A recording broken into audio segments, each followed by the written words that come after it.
Guys, stay the course, prayer, and just stay connected to people that truly got your best interests at heart. That's all I can tell you. Yeah.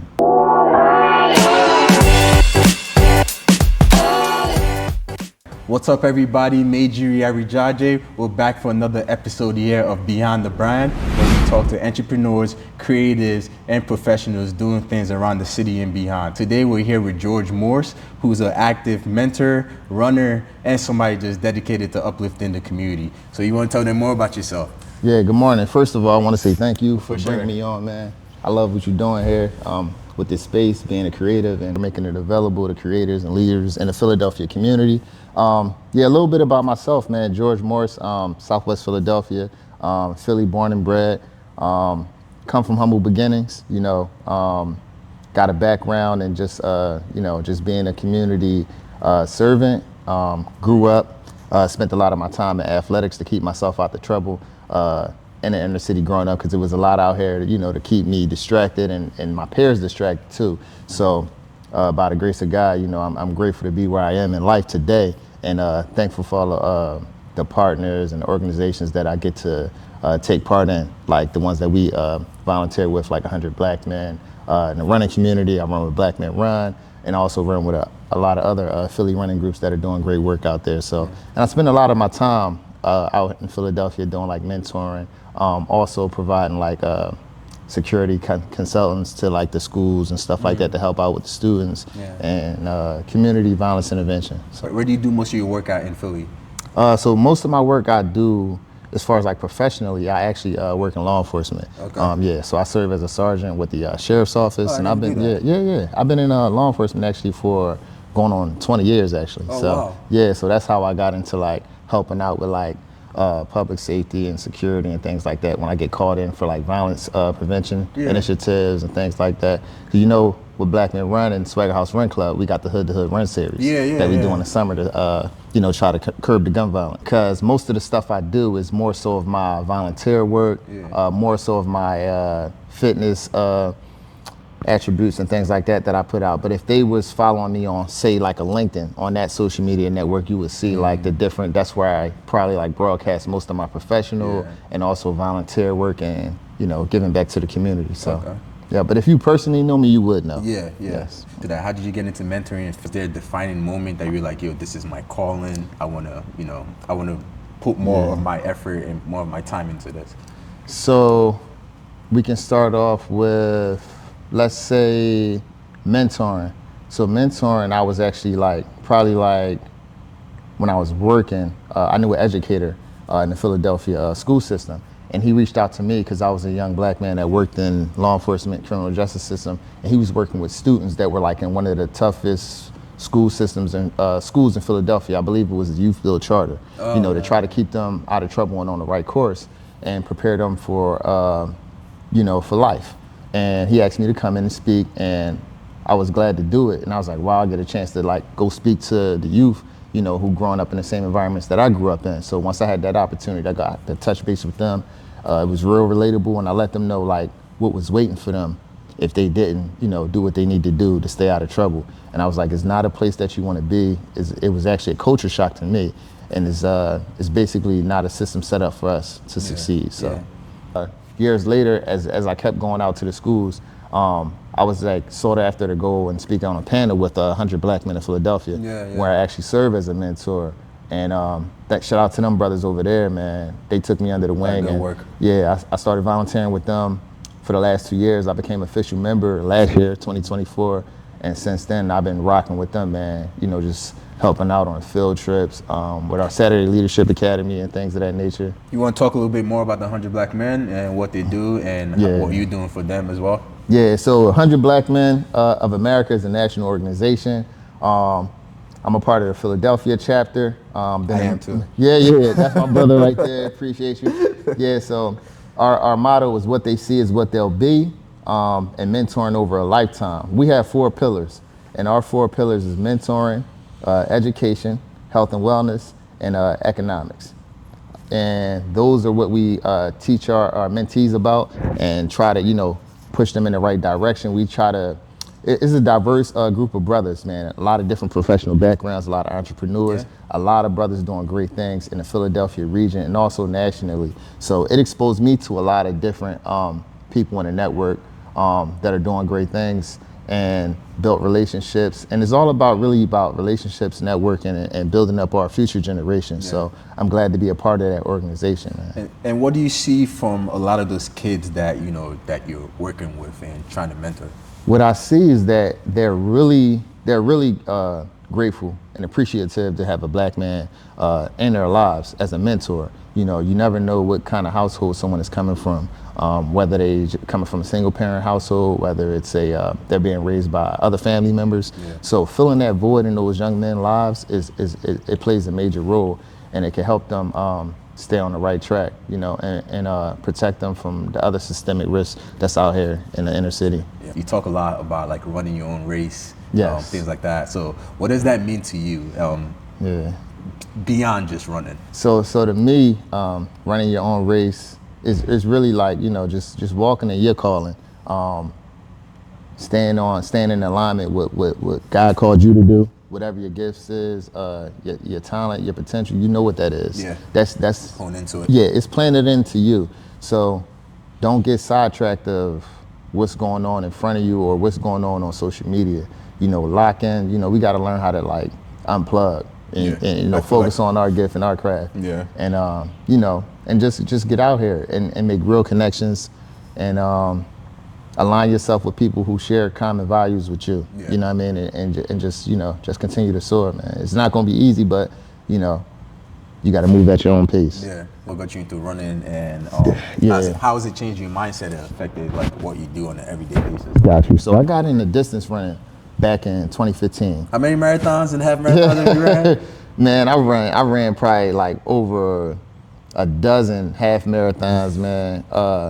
4 marathons, that's 26.2 miles. I ran. I got let everybody know, right? Yeah, 26.2 miles. I got 4 under my belt officially. My first one was here in Philly, the Philly Marathon, AC Marathon. Then I did the Marine Corps Marathon, which was the toughest, a character building marathon. It rained like majority of the marathon. Is it like mostly like rocky? It's the Marine Corps Marathon. It starts in Virginia. It takes you into the nation's capital, into DC. Very hilly. It was a difficult experience, but I'm glad I got it because it taught me like you're never gonna have the perfect weather when you're running a marathon. Yeah. So you gotta train in all elements and prepare yourself mentally and physically. But I got into the distance running through Black Men Run, which is the Healthy Brotherhood, another national organization in the health and wellness space. And those brothers took me in, man, and I've been with them since 2015. So I've been with them going on 10 years now. And I've been serving in leadership with them since 2020, September 2020, 2020. You're actually the president, right? Or the run captain. Yeah. I'm one of the captains. Yeah, I'm one of the captains here in Philadelphia. Yep, and I also got tapped recently by our national CEO to help out with the just national. So I'll be taking on like national responsibilities now. I just got that. Trying to coordinate people for like a race somewhere? Yeah, just making sure that Black Men Run is moving efficiently across the board. Like if something that we're doing that we need to be focusing on something else to make the car move faster, that's why I'll come in and say, hey, we need to place this on hold for right now and focus on this. If we're focusing on pushing brothers into like trail running, we're gonna focus on trail running. If we're gonna focus on preparing for our national or regional meetup, we're going to focus on that, or our partnerships that we have. Like we got a partnership with Saucony and other organizations like that. So we just want to make sure we're focused and we're all moving on one accord. How do you think fitness, you know, relates to life and business? I think how do you think it all correlates? It's definitely intertwined. So I think fitness basically helps you and benefits you mentally, and it gives you that good work-life balance. So for me, I got into, you know, going to work. I would hit the gym early in the morning, or try to get out for my runs early in the morning, to clear my mind, get my body ready, refreshed, be mentally ready, refocus, and go and attack the day and handle my tasks.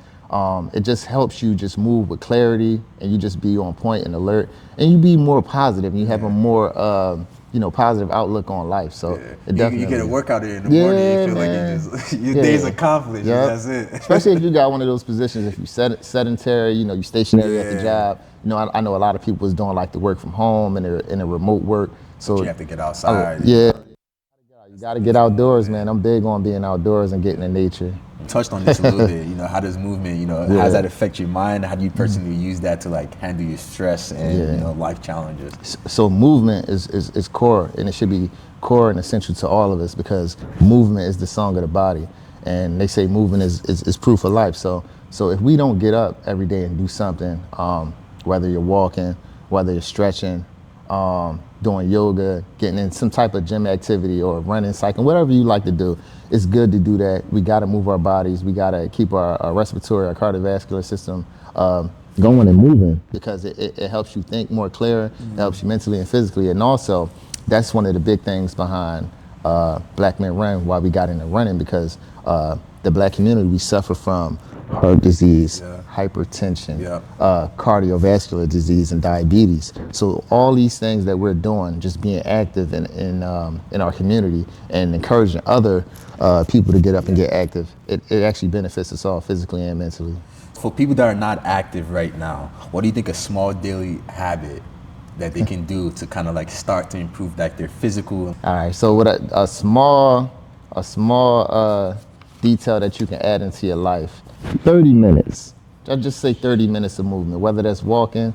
If you got one of those Pelotons, use your Peloton. If you going to the gym, you just want to do the Stairmaster, do that Stairmaster or the elliptical. Just unplug and do 30 minutes of something active. Whether you just doing like jumping jacks, if you got a jump rope, do something. Just move your body. That's all we need to do, really. It's like I always try to see if I can just do at least like 3 exercises a week.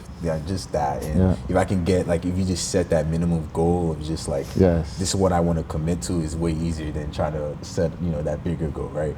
So let's take it back a little bit and let's talk about your mentoring. Was there somebody that that mentored you growing up? Yeah. So what made me mentor is I knew how it felt like to grow up in the inner city and not have many Black men to basically tap into, to like spend time and basically help you navigate through what you wanted to do in life. Because I had so many different talents and skills, and I know my peers did also, but we had people that we looked up to who probably wasn't doing the right thing, but they didn't encourage us to get into what they was doing. So I knew what it was if I took the time to spend time with the young men growing up in the inner city like I did, who didn't have access to the best outlets, just to avail myself to them, to help them prepare for college, workforce, encourage them to become entrepreneurs and get into trade programs.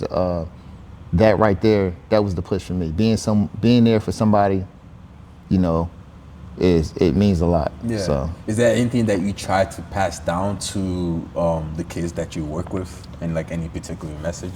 What I try to pass down to them is don't succumb to peer pressure, rise above it. That's my thing, because I wasn't always doing the right thing myself. So I try to keep it real with them, relate to them, and basically meet them where they at. So whatever it is that they want to do, whatever talents or gifts that they got to tap into them. And also they always can reach out to me and talk to me, whatever it is. As a mentor. And try to guide them, whatever kind of support, whether it may be, whether they raise money to get their prom or pay for their books in school. We try to help them out in those areas, but just being there for somebody, man, and just being a listening ear and being able to have somebody to vent to means a lot. Yeah, I know you said that you sometimes go back to school to be like a security guard, right? No, more so like helping them out with violence prevention strategies, active shooter scenarios, bully prevention. So like a consultant type. Yes, more so consultant. I did do a little bit of private security when I first started, but then I pivoted into, because I got more sought after for like violence prevention strategies, school safety support, talking to the kids about violence prevention, peer pressure, mental health. So I was realizing like, hey, you can pivot into just using the skills that you already got and experience that you already got and speak to that to the generation and also to the staff and the faculty and help them with those security measures. Okay, I see. I know it's good to touch on that because like with everything that's happening and in the schools today, with we're having so many school shootings and things like that. What role do you think mentors and the community leaders play in keeping the kids safe and focused and in school? I think we all got a role to play. It's an all hands on deck approach really in this day and time. I know a lot of us didn't really go to school when they had metal detectors and things like that. I think I was probably like one of the first generations who had to actually experience that. But mentors, we step up and fill the gaps where the teachers can't step up into. So where the teachers, all right, they did their part, we'll take the baton from there and we step up and fill those gaps and those voids and try to be there for the youth in our community. 100 Black Men, we did a lot around violence prevention. We got a partnership with the Eagles to their social justice campaign. So we had a campaign where we did with the Eagles where we taught our young men how to tie a tie, did professional etiquette with them, getting them ready for like just job, resume writing, interviews, panel discussions, skills, all that networking. And we got a initiative coming up now that we're working on. Also with Black Men Run, and Swag House Run Club, our Hood to Hood Run series, we do that every summer. And we do that, we go through the neighborhoods mostly impacted by gun violence and basically try to connect with the youth, concerned citizens, and with the businesses in the community and try to come up with solutions to curb the gun violence. Yeah, I know like you've been getting a lot into like networking as well, right? In terms of like with you joining 100 Black Men and I know you do a lot in the city, try to reach people. But like, what do you think the real key is to making that connection with people? Especially for like you said, some of the younger kids that don't have that same like networking experience or etiquette, things like that. Like, how can they kind of like make it on their own? So the power of networking, it can basically open doors for you, man.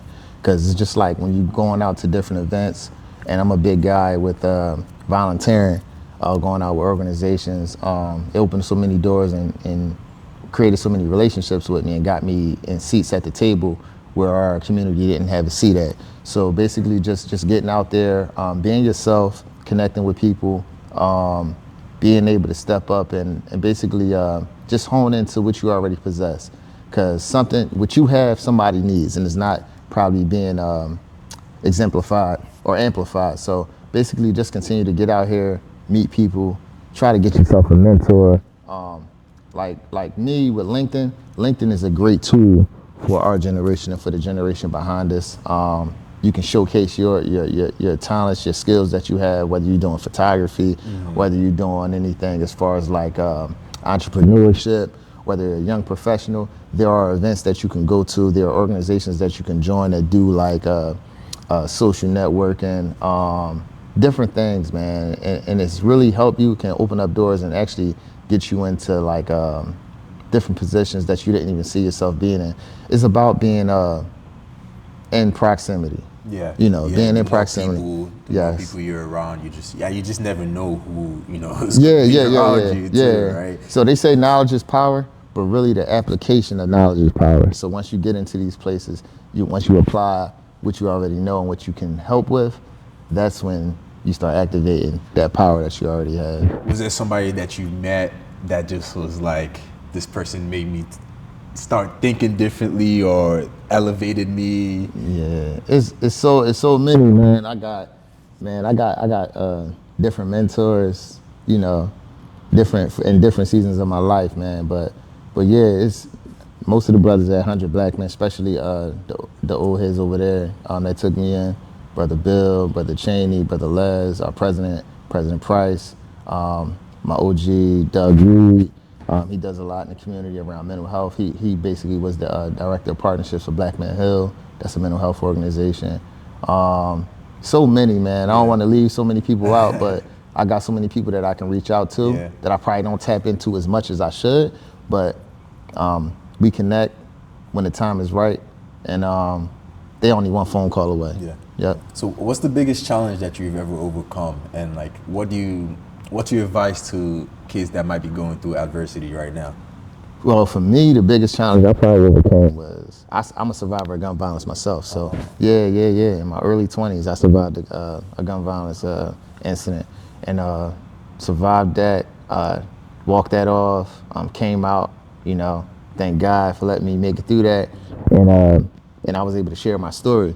And you see what I'm doing now, giving back, going into the community, gun violence prevention. Events. I always go out and avail myself when I'm invited, or if it's something that I can make it out to. Making it through that, being a young man, and still going into law enforcement after that lets you know where my heart is. It's still in the community, and it's bigger than just the incident that happens. The person behind the gun and the person that's impacted by the gun violence. Both lives get both lives get changed, both families get hurt. So if we just learn how to communicate with each other better and learn how to a lot of things can be solved. Emotional intelligence, man. Emotional intelligence is a lot. That's a great book. Just learn, So emotional intelligence is a lot. So yeah. So I'm still out in the community, boots on the ground. Yeah. Helping out where I can, giving my time to the youth. To the organizations who need brothers like myself and yourself, just trying to push the culture forward and just help out. Yeah. You know what I mean? What keeps you motivated on a daily basis to go out there and continue to do the work that you do?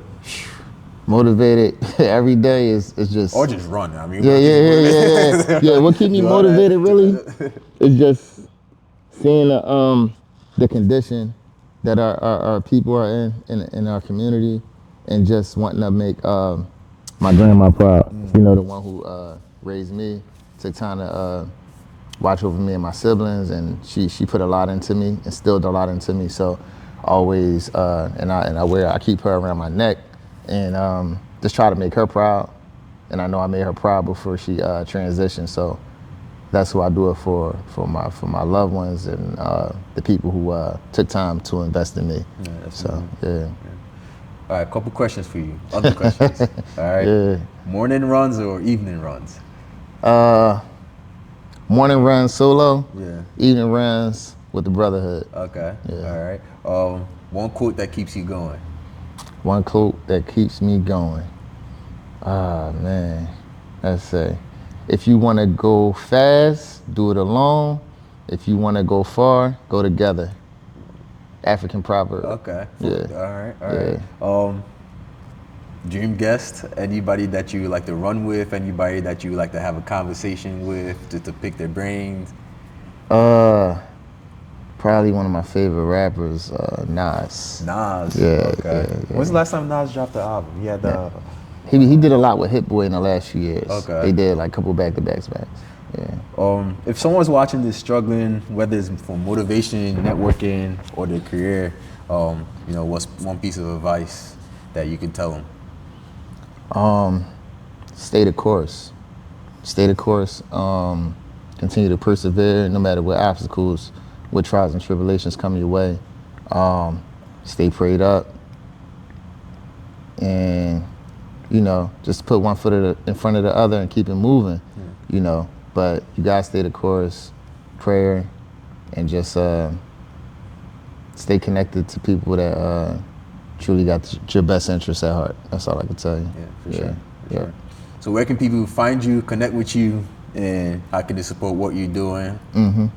So you can find me, my IG handle is Mid-Run Motivation. You also, if you into distance running, you can follow the Black Men Run Philly page, BMR_PHL. You can find me on LinkedIn as well, George Morse. Also for mentoring, 100 Black Men in Philadelphia, reach out. You can find us on Eventbrite. Bring your youth out to the Saturday Leadership Academy. Come on, man, we doing a lot. We got a lot of programming for y'all. Check your seasons in the city. Check your seasons in your city. Let's go. And we got a chapter in every city for you. 100 Black Men and Black Men Run. Let's get it, y'all. We gotta move the culture forward, y'all. Yeah, for sure. Let's go. George, I appreciate you, bro. Thank you for having me, bro. And, yes, sir. Yeah, I appreciate you for coming on here, and it was a great conversation. I'm glad I got to learn more about you and what you do in the city, and got to amplify your voice. No, thank you, man. Yeah, appreciate it. Yes, sir. This episode is a part of WHYY's Making Space for Black Health series, profiling the lives of Black individuals in the Philadelphia region. 4, 5, 6, we all we got.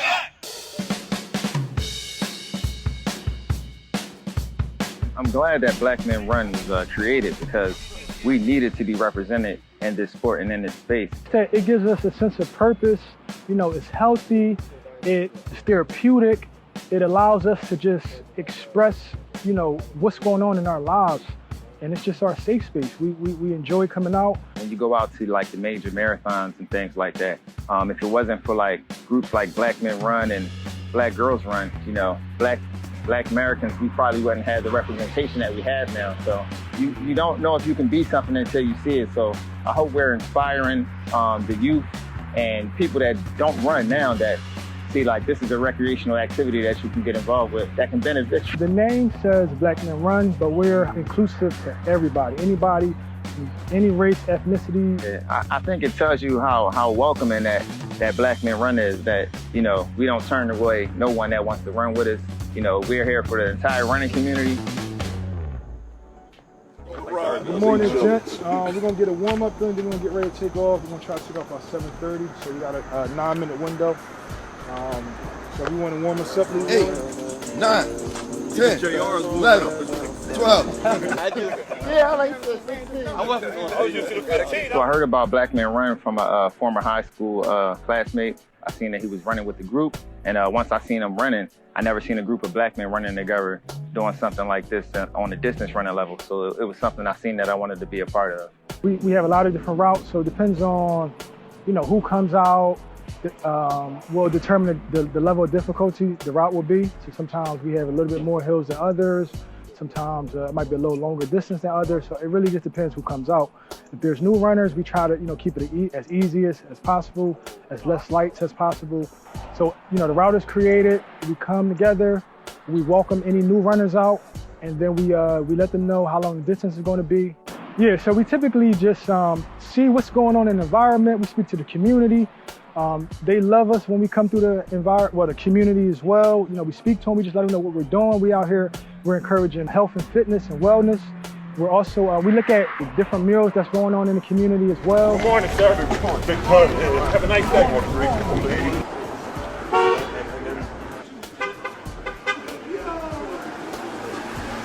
Yeah, the community gives us a lot of support along our group runs. You hear them honking the horns on the route. They'll tell us, keep up the good work, guys. Y'all look good. I need to come run with y'all. And that's what we want to hear. We want to invite people out to come join us and come run. The more the merrier. They cheer us on. They give us shout outs. We tell them when can they join us, where can they meet us at. A lot of people want to come out, and we just invite them out. Let's get it. Y'all ready, y'all? So we're going straight up here. We typically just catch up to see how each other's weeks has been going. We talk about everything from politics to sports to business ventures that we have going on to employment, to entrepreneurship. So we just talk about everything when we come together. A group of brothers is a safe space. You can come here. You got brothers from a diverse background, brothers who do all different kind of professional work and things like that. But you also have a safe space where you can come talk to men about whatever you may be dealing with in life and get some type of direction. Glad y'all too. I'm gonna close this out right quick because I don't want to hold everybody up. I just want to say great work today. Appreciate everybody coming out. I know we started a little earlier than what we normally do. I just want to say thank y'all for getting up, making that sacrifice. I appreciate y'all. Going into my 37th birthday, and I say every year, like when you become a runner, you always do some type of run to celebrate your birthday. And this year, this was my birthday celebration run. When I get to my birthday destination where I'll be bringing my birthday in at, I may get up that morning and do like a light jog or something, but I'm glad I got to celebrate it this weekend with my brothers here at Black Men Run. Look, thank everybody for coming out, joining us on our Saturday morning run. Y'all already know I'm going into my birthday on Monday, so grateful to get this running with y'all before I go on vacation. Thank y'all for coming out. You know what I mean? Let's bring it in. Loud and proud. Black men run on 3. 1, 2, 3. Black men run. Woo! I'm Marcus Biddle, and this is WHYY's Making Space for Black Health.